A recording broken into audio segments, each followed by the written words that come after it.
जो मुआवजे की बात हो रही है, नौकरी की बात हो रही है, वो उसके लिए तो मुआवजा हो सकता है, उसके साथ तो न्याय हो सकता है, लेकिन अत्याचार क्योंकि समाज के ऊपर हुआ है तो समाज के साथ न्याय कब होगा? और परम पूज्य बाबा साहब डॉक्टर भीमराव अंबेडकर ने इस बात में साफ साफ कहा है, कहीं कुछ रह ही नहीं गया है, लेकिन हम लोग लाग लपेट करने वाले लोग हैं। अगर जहां पर भी अत्याचार होता है वहीं पर धर्म परिवर्तन का कार्यक्रम शुरू होने लग जाए तो मैं कहता हूं कि मनुवादियों के पूर्वज भी जो मर गए हैं रोने के लिए मजबूर हो जाएंगे।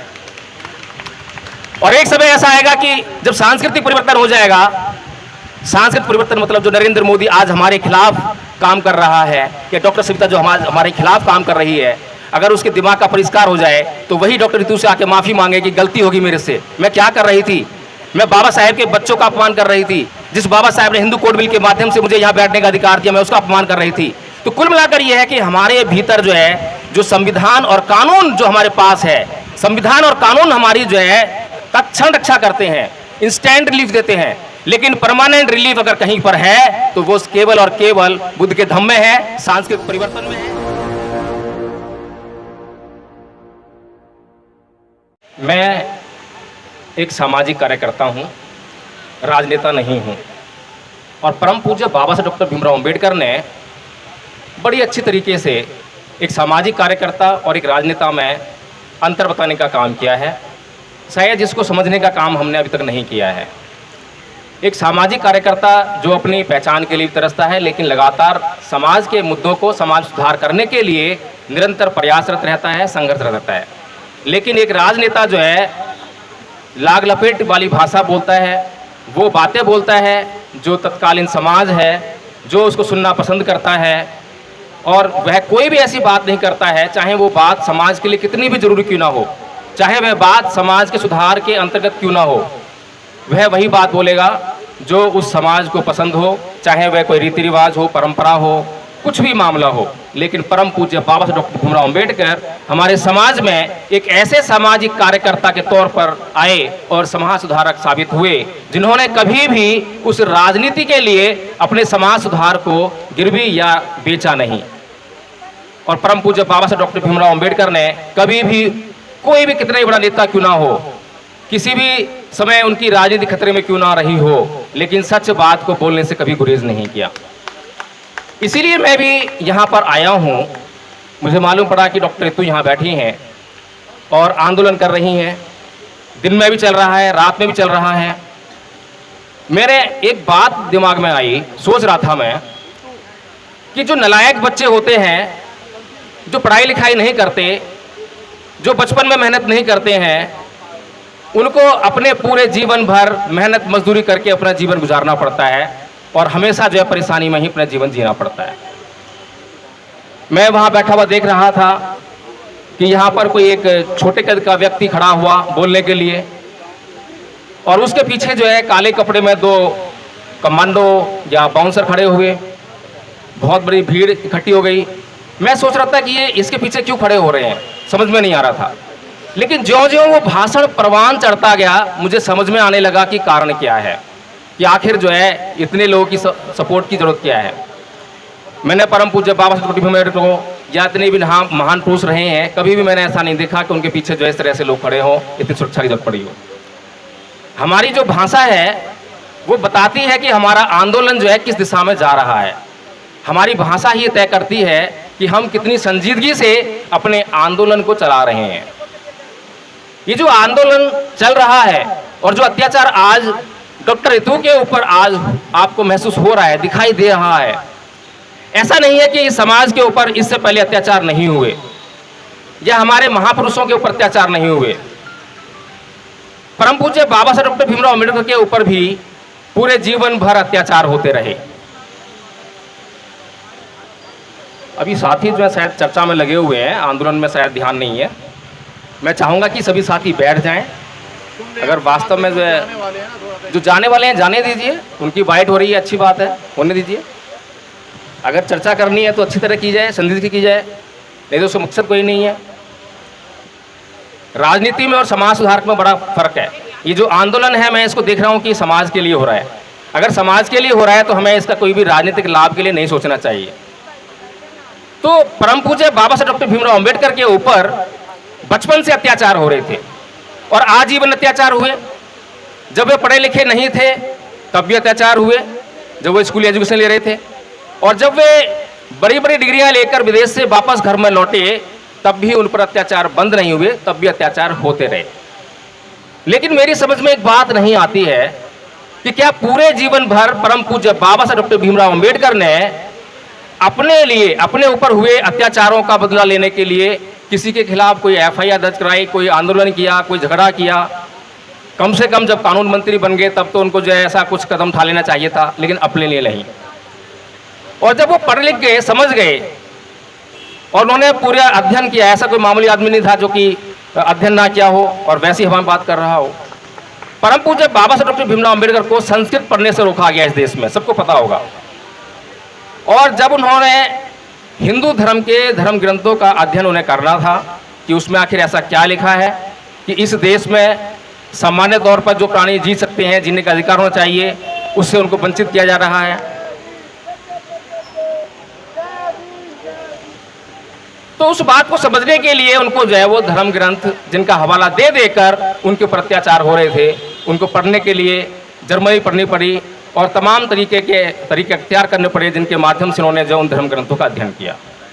और जब तमाम धर्म ग्रंथ उन्होंने पढ़ लिए तो वे इस निष्कर्ष पर पहुंचे कि मेरे ऊपर अत्याचार करने वाला कोई एक आदमी नहीं है, कोई नाई नहीं है, कोई क्लास टीचर नहीं है, अध्यापक नहीं है, या कोई चपरासी नहीं है जो मुझे पानी नहीं पिला रहा है, बल्कि एक पूरा का पूरा सिस्टम है जो मुझ पर अत्याचार कर रहा था।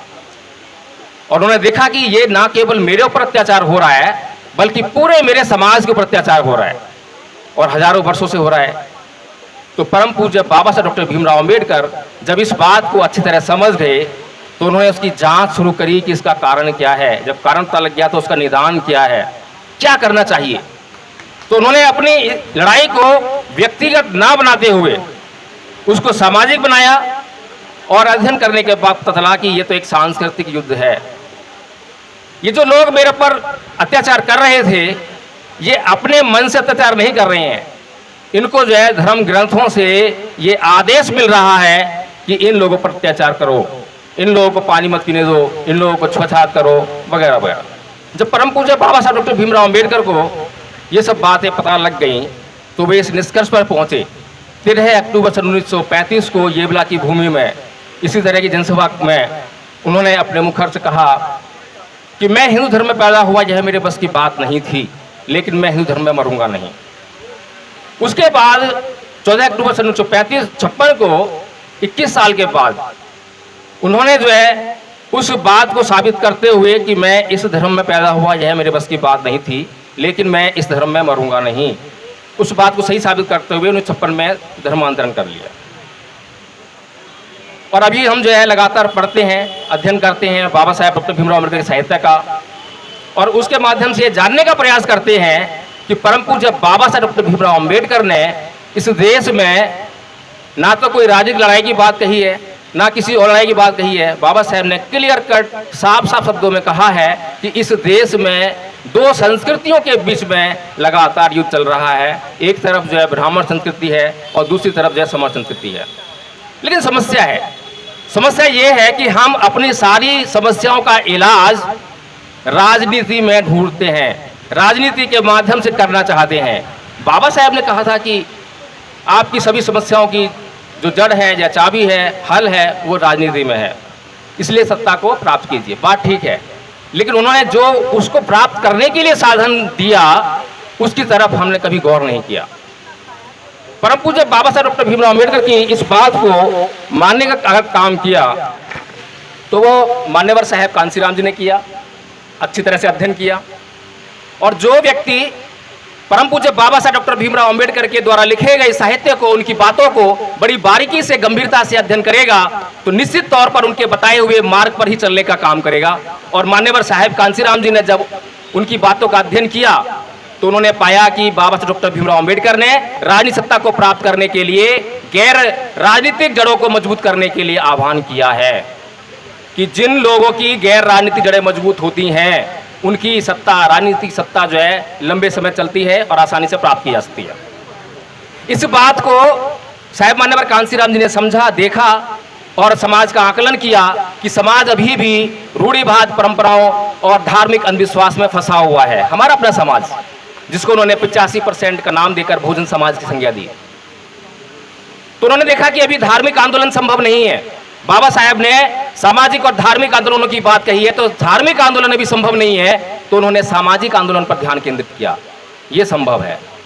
तो उन्होंने समाज को जगाने के लिए सामाजिक आंदोलन शुरू कर दिया और 7,643 जातियों को एक सूत्र में बांधकर वो राज सत्ता के केंद्र तक पहुंचने का प्रयास किया, और अपने उस प्रयास में वो पूरी तरह से सफल रहे, हमने देखा है। लेकिन उसके बाद क्या हुआ? उसके बाद हम देखते हैं कि हमारे जो नेता हैं, हमारा जो नेतृत्व कर रहे हैं, समाज का नेतृत्व कर रहे हैं, वे सच्ची बात कहने से डरते हैं। मान्यवर साहब कांसीराम जी ने जब सामाजिक आंदोलन करके जो सत्ता हासिल की थी, उसके बाद अगला कदम जो है धार्मिक आंदोलन का ही था। इस बात को हम समझ नहीं पाते, क्योंकि सांस्कृतिक परिवर्तन जब तक इस देश में नहीं होगा, अगर हम दूसरों की संस्कृति के अधीन जीते रहेंगे, तो वो संस्कृति हमें लगातार गुलाम बनाए रखेगी। आज भी मैं देख रहा हूं कि यहाँ पर बैठे हुए जितने भी लोग हैं, वो कहीं ना कहीं उस संस्कृति से जुड़े हुए लोग हैं, जो संस्कृति हमें लगातार गुलाम बनाने का प्रयास कर रही है। तो सच्ची बात तो यह है कि हमारा ये सांस्कृतिक मामला है। आज डॉक्टर रितु की लड़ाई नहीं है। डॉक्टर रितु आज सक्षम है, वो ऐसा आंदोलन यहाँ पर लगा सकती हैं, मुजमा लगा सकती हैं, आज तमाम साधन उनके पास है। लेकिन आज हमारे समाज के ऊपर लगातार रोज अत्याचार हो रहे हैं। मेरे पर रोज फोन आते हैं कि सर यहाँ पर ऐसा हुआ है, मेरे ऊपर SC/ST एक्ट में अत्याचार हुआ, मैंने FIR लिखाई, चार्जशीट फाइल हो गई है, लेकिन गिरफ्तारी नहीं हुई है। तो मैं कहता हूं भाई, कोई भीम आर्मी का कोई संगठन हो, बसपा का संगठन हो, उनसे मदद मांगो, वहां पे उनसे बोलो, संगठन जुड़ो, संगठन में रहो, लेकिन कोई उनको जो है सहायता नहीं मिल रही है। फिर गरीब लोग हैं, वो ऐसा आंदोलन नहीं कर सकते हैं, अपनी आवाज को इतने बड़े पैमाने पे पहुंचा नहीं सकते हैं। हम लोग भी उनको तवज्जो नहीं देते हैं, क्योंकि जब तक कोई मामला समाज का हाईलाइट नहीं होता है, तो वहां पर हम लोग पहुंचने का काम नहीं करते हैं। तो समाज को उन अत्याचारों से निजात कैसे मिलेगी, उनको न्याय कैसे मिलेगा? आज डॉक्टर रितु की लड़ाई जो है अपने लिए नहीं, उस समाज के लिए होनी चाहिए। लेकिन वो समाज के लिए जो लड़ाई तब कर पाएंगी जब उन्हें परम पूज्य बाबा साहब डॉक्टर भीमराव अंबेडकर की जो लड़ाई है वो अच्छी तरह से समझ में आएगी। तो जब हम कहते हैं कि सांस्कृतिक लड़ाई है, और वो संस्कृति जो युद्ध है, उसमें अगर हम सोचें कि हम कहां पाते हैं अपने आप को, अभी हम कहां पर हैं? अभी जो परम पूज्य बाबा साहब डॉक्टर भीमराव अंबेडकर के साथ में जिन लोगों ने धर्मांतरण किया 1956 में, वे लोग कहां हैं? किस संस्कृति का हिस्सा है? क्या उन्होंने सांस्कृतिक परिवर्तन कर लिया है? बिल्कुल भी नहीं किया है, केवल नाम में परिवर्तन हो गया है। पहले वो कुछ और लिखते थे, अपने नाम के आगे जो है बौद्ध लगाने लगे हैं, तो ऐसा लगता है कि शायद परिवर्तन हो गया है। ये धर्म का परिवर्तन जो है स्वभाव का परिवर्तन नहीं है। हमारे सोचने का ढंग, बातें करने का ढंग अभी भी हिंदू संस्कृति से ही लिप्त है, ब्राह्मण संस्कृति से लिप्त है। ब्राह्मण संस्कृति कहती है कि हिंसा से ही सभी बातों का समाधान हो सकता है, लेकिन जिस संस्कृति की ओर परम पूज्य बाबा साहब डॉक्टर भीमराव अंबेडकर इशारा करते हैं, वो संस्कृति कहती है कि ना ही वेरेन वेरानी समंति तुजाचनंग अवेरेन चय समंति ऐस धम्मो सनातनो, कि वैर से कभी वैर शांत नहीं होता, अवैर से ही वैर शांत होगा। जब हम राजनीतिक लड़ाई करेंगे तो हमें जो है चुप रहना पड़ेगा, कहीं ना कहीं जो गलत हो रहा है उस पर भी चुप्पी साधनी पड़ेगी। लेकिन जब हम सामाजिक कार्यकर्ता के तौर पर समाज में निकलेंगे तो जो गलत हो रहा है उसको सुधारने का काम करेंगे, सही करने का काम करेंगे, और हमारा मकसद जो है समाज में गलत हो रही बातों को सुधारना चाहिए। आज अगर हमारे ऊपर अत्याचार वो डॉक्टर प्रिंसिपल कर रही है इस कॉलेज की, तो परम पूज्य बाबा साहेब जिस संस्कृति को इशारा करते हैं और जो उसके शास्ता हैं महाकाल तथागत बुद्ध, वो ऐसे लोगों को अपराधी नहीं कहते। वो चोर हो, हत्यारा हो, बलात्कारी हो, तो तथागत बुद्ध जो है उसको अपराधी से पहले वो कहते हैं कि ये बीमार है, ये आदमी बीमार है। वो डॉक्टर सविता जो प्रिंसिपल है इस कॉलेज की, जिसमें से कि डॉक्टर रितु को वहां से रस्टिकेट किया गया है, तो वो जो महिला है वो मानसिक बीमार है, अपराधी तो है, अपराध तो कर रही है। अपराध को संविधान निश्चित करता है, कानून निश्चित करता है कि वो अपराधी है, लेकिन तथागत बुद्ध बोलते हैं कि वह जो है बीमार है और बीमार का इलाज करना चाहिए। और बीमार का इलाज करने का, ऐसे बीमारों का इलाज करने का अगर कहीं पर कोई सिस्टम है तो वो तथागत बुद्ध का धम्म है। तो कहने का मतलब ये है कि हम क्योंकि राजनीति जब करेंगे तो हम ऐसे लोगों का इलाज नहीं करेंगे, हम संघर्ष करेंगे, हम अपने आप को जबरदस्ती संघर्ष में ला देंगे। और युद्ध कहीं पर भी हो, कोई सा भी युद्ध हो, चाहे वो हमारे हित के लिए हो, चाहे किसी के भी हित के लिए हो, लेकिन युद्ध में कोई ना कोई तो मारा जाएगा, वहाँ सुरक्षा नहीं है। लेकिन भगवान बुद्ध जिस तरफ इशारा कर रहे हैं, जिस संस्कृति की बात परम पूज्य बाबा साहब कह रहे हैं, उसमें दोनों तरफ के व्यक्तियों की सुरक्षा निहित है। वहाँ कोई मरने वाला नहीं है, दोनों सुरक्षित रहेंगे। तो कहने का मतलब यह है कि इस देश में कुछ लोग जो है राजनीति करने के लिए कुछ भी कहते हैं, कोई भी हम चलाते हैं।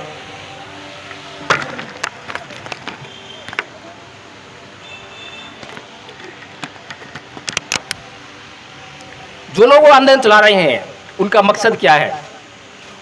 वर्ग भेद पैदा करना। वहाँ संगठन है, यहाँ संगठन है, मेरा दल है, तेरा दल है, वह संख्या का मामला है। ये तथागत बुद्ध संख्या की बात नहीं करते, गुण की बात करते हैं। वे समाज सुधार की बात करते हैं। अगर बैठ जाइए मैडम,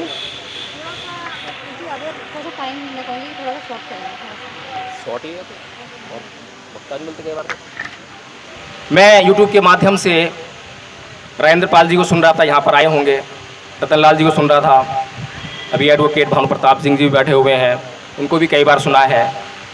तो मेरी पीड़ा हमेशा ये रहती है कि जो परम पूज्य बाबा साहब डॉक्टर भीमराव अंबेडकर, उनको पढ़ने का काम हम इल्ज़ाम लगाते हैं कि जो अनपढ़ समाज है, कम पढ़ा लिखा समाज है, वो पढ़ता नहीं है, समझता नहीं है। लेकिन जो प्रबुद्ध वर्ग है, जो पढ़ सकता है, सोच सकता है, चिंतन कर सकता है, कोई प्रोफेसर ऐसे ही नहीं बनता, डॉक्टरेट करता है, पीएचडी करता है, बहुत बड़ी रिसर्च करता है, उसका दिमाग का जो है परिष्कार हो जाता है, सोचना समझना स्टार्ट कर देता है। तो अभी तक हम लोगों ने परम पूज्य बाबा साहब डॉक्टर भीमराव अंबेडकर के सिद्धांतों पर सोचना समझना शुरू क्यों नहीं किया है? अगर इंद्र कुमार मेघवाल के ऊपर अत्याचार हुआ और वहां पर जाकर जितने भी नेता हैं बड़ी बड़ी बातें कर रहे थे, मार डालेंगे, ये कर देंगे, वो कर देंगे, छोटा सा काम कर रहा था कि ये अत्याचार किसी व्यक्ति के ऊपर नहीं हुआ है, पूरे समाज के ऊपर हुआ है। और जो मुआवजे की बात हो रही है, नौकरी की बात हो रही है, वो उसके लिए तो मुआवजा हो सकता है, उसके साथ तो न्याय हो सकता है। लेकिन अत्याचार क्योंकि समाज के ऊपर हुआ है, तो समाज के साथ न्याय कब होगा? और परम पूज्य बाबा साहब डॉक्टर भीमराव अंबेडकर ने इस बात में साफ साफ कहा है, कहीं कुछ रह ही नहीं गया है। लेकिन हम लोग लाग लपेट करने वाले लोग हैं। अगर जहां पर भी अत्याचार होता है वहीं पर धर्म परिवर्तन का कार्यक्रम शुरू होने लग जाए, तो मैं कहता हूं कि मनुवादियों के पूर्वज भी जो मर गए हैं रोने के लिए मजबूर हो जाएंगे। और एक समय ऐसा आएगा कि जब सांस्कृतिक परिवर्तन हो जाएगा, सांस्कृतिक परिवर्तन मतलब जो नरेंद्र मोदी आज हमारे खिलाफ काम कर रहा है, या डॉक्टर सविता जो हमारे खिलाफ काम कर रही है, अगर उसके दिमाग का परिष्कार हो जाए तो वही डॉक्टर रितु से आके माफी मांगे कि गलती होगी मेरे से, मैं क्या कर रही थी, मैं बाबा साहेब के बच्चों का अपमान कर रही थी, जिस बाबा साहेब ने हिंदू कोड बिल के माध्यम से मुझे यहाँ बैठने का अधिकार दिया, मैं उसका अपमान कर रही थी। तो कुल मिलाकर यह है कि हमारे भीतर जो है, जो संविधान और कानून जो हमारे पास है, संविधान और कानून हमारी जो है तत्क्षण रक्षा करते हैं, इंस्टेंट रिलीफ देते हैं। लेकिन परमानेंट रिलीफ अगर कहीं पर है तो वो केवल और केवल बुद्ध के धम्म में है, सांस्कृतिक परिवर्तन में है। इसलिए हमें जो है ये जो इंस्टेंट रिलीफ है, किसी ने मुझे गाली दी, किसी ने मुझे मारा, या किसी ने मेरे ऊपर हमला कर दिया, किसी ने जातिवाद अत्याचार कर दिया, तो एफआईआर तो करानी पड़ेगी, बात ठीक है। लेकिन एफआईआर कराने के बाद क्या वो मनुवादी व्यक्ति सुधर जाता है? क्या उसका मन शांत हो जाता है? नहीं होता, उसके अंदर बदले की भावना जागृत हो जाती है। तो कुल मिलाकर कहने का मतलब यह है कि अगर हम इस देश में उन मनुवादियों को इस देश से बाहर नहीं निकाल सकते हैं, या कोई दूसरा देश बनने की संभावना नहीं है, उनको भी इसी देश में रहना है और हमें भी इसी देश में रहना है, तो जरूरत इस बात की है कि उनको सुधारा जाए। अगर मेरा पड़ोसी हत्यारा है, चोर है, डाकू है, तो मैं जब तक चैन की नींद नहीं सो सकता हूं जब तक कि मैं उसको सुधार ना सकूं। अगर उसके पास हथियार है तो हमेशा संभावना बनी रहेगी, वो गाली गलौज करता है तो हमें संभावना बनी रहेगी। लेकिन एक बार अगर मैंने अपने पड़ोसी को सुधार लिया तो मैं निश्चिंत होकर बिल्कुल आराम से सो सकता हूं। तो हमें इस देश का निर्माण करना है और इस देश में वो सांस्कृतिक परिवर्तन करना है। जो संस्कृति जो है, कृष्ण जी खड़े हुए युद्ध के मैदान में कहते हैं कि अर्जुन मारो, वो तुम्हारे रिश्तेदार हैं, उन्होंने अधर्म किया है। लेकिन तथागत बुद्ध जब अंगुलीमाल को सुधारने के लिए जाते हैं तो वहां वो मारने के लिए नहीं कहते किसने पाप किया है, इसने 1000 लोगों को मारा है। वे निहत्ते जंगल प्रवेश करते हैं, कोई हथियार नहीं है, कोई सेना नहीं है, और उसके चित्त परिवर्तन करके सुधार के उसको जो है वापस समाज में लेकर आते हैं, भिक्षु बना देते हैं। और वही भिक्षु जो कल तक हत्यारा था, सुधरने के बाद उसी समाज के कल्याण के लिए काम करने लगता है। इस तरह की सांस्कृतिक परिवर्तन की आज हमें जरूरत है, जिससे कि हम परमानेंट एक अच्छी स्थिति में आ सकें। हमें व्यवस्था बनाने की जरूरत है, हमें दूसरे लोगों के द्वारा जो अत्याचार कर रहे हैं उनकी व्यवस्था को बारीकी से समझने की जरूरत है कि वो किस तरीके से अत्याचार कर रहे हैं, क्या पैमाना है और क्या उसका रिलीफ हो सकता है। एक छोटी सी बात और जो मेरे को शायद समझ में आ रही है कि मैडम अभी कह रही थी, कल बात हो रही थी परसों जो है, कि अभी तक चार्जशीट फाइल हो गई है लेकिन गिरफ्तारी नहीं हुई है। तो 2 अप्रैल का जो आंदोलन हुआ था जिसमें 18 लोगों ने जान भी दी थी, उसके बाद जो रिवर्ट कराया था वो जो SC/ST एक्ट जो है, तो उसके बाद आपने देखा होगा कि एक जजमेंट आई थी Arnesh Kumar versus state of Bihar. उसमें एक सेक्शन 41 में जो एक प्रोविजन दिया और आयोग को ये पावर दी कि अगर मुलजिम को गिरफ्तार किए बिना जो इन्वेस्टिगेशन है वो जारी रखी जा सकती है, तो आप जो है उसको 41 का नोटिस देकर आप उसको गिरफ्तार किए बगैर चार्जशीट फाइल कर सकते हैं। तो वो हम समझ नहीं पा रहे हैं कि वो जो है SC/ST एक्ट में किस प्रकार से चोर दरवाजा बंद कर हमारे खिलाफ जो प्रयोग में लाई जा रही है। इस कारण से वहाँ पर रिलीफ मिल रहा है। अगर ये जो Arnesh Kumar versus state of Bihar वाली जजमेंट ना होती, इस तरह का कोई प्रोविजन ना होता, तो अब तक जो है वो पुलिस हो चाहे कोई भी हो, पहले गिरफ्तार करता, तब वहाँ पे पेश करता और उसके बाद जो आगे कार्रवाई शुरू होती। तो इसके बाद मैं बात समाप्त करता हूँ। जय भीम, नमो बुद्धाय। बहुत बहुत धन्यवाद एडवोकेट जय भीम प्रकाश जी का। साथियों,